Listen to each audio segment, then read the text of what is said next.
देश में जब कोरोना की तीसरी लहर लाखों लोगों को अपनी चपेट में ले रही है, तब याद करिए इन तस्वीरों को, जब पिछले साल अप्रैल मई और उससे पहले और बाद में भी कोरोना ने देश के तमाम राज्य में लोगों की जान ली।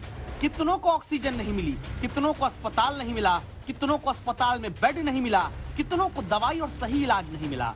ये सब सटीक बताना तो दूर, देश के तमाम राज्यों ने कोरोना से अपने नागरिकों की मौत के आंकड़ों को भी छिपाने बताने का खूब खेल खेला। और खेल सिर्फ मौत छिपाने में नहीं हुआ, खेल राज्य सरकारों ने लोगों के मरने के बाद उनके परिजनों को मुआवजा बांटने में भी किया है।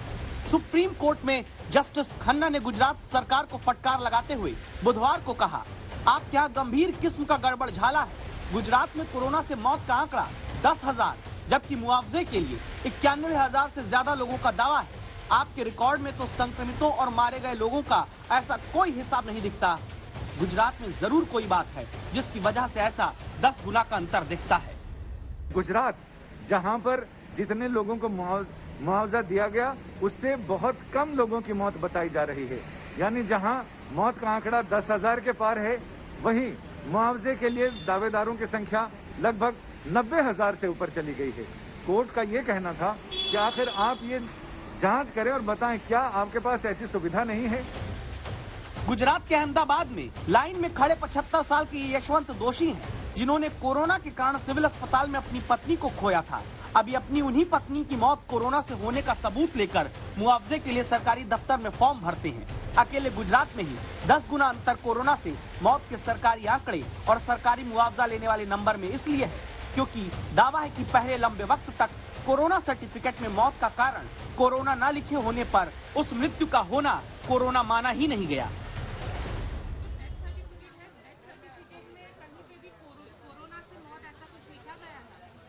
ना, नहीं लिखा गया था। मेरे पत्नी की मौत हुई है और यहाँ असारवा में ये सिविल हॉस्पिटल में मंजूश्री में हुई थी मौत। अभी जो मांगा वो हमने दे दिया है, अभी फॉर्म भर के। गुजरात से अलग दूसरे राज्यों में तो और भी बड़ी हिला हवाली जनता को मुआवजा देने के नाम पर मिली, जिसके कारण सुप्रीम कोर्ट में जस्टिस एम.आर. शाह और जस्टिस संजीव खन्ना की पीठ को कहना पड़ा कि बेहद गरीब और जरूरतमंद जनता को तो पता ही नहीं कि मुआवजा भी मिल रहा है। क्यों? पंजाब में मौत की संख्या 16,567 बताई गई, जबकि मुआवजा का दावा करने वाले सिर्फ 8,780 लोग आए। हिमाचल में 3,000 मौत के मुकाबले सिर्फ 650 दावेदार मुआवजा मांगने आए। झारखंड में मौत का आंकड़ा 5,140 आया है और मुआवजे की अर्जी उनमें से सिर्फ 132 लोगों के परिजनों ने ही दी है।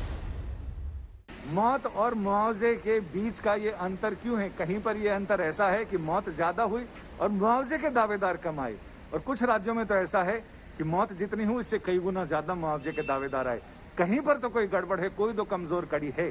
कोर्ट ने राज्य सरकारों से कहा है कि वो अपनी व्यवस्था दुरुस्त करें और ये देखें कि आखिर लोगों तक मदद की राशि कैसे पहुंचाई जा सकती है, सही लोगों तक सही चीजें कैसे पहुंच सकती हैं, वो भी सही समय पर, इसका वो ध्यान रखें।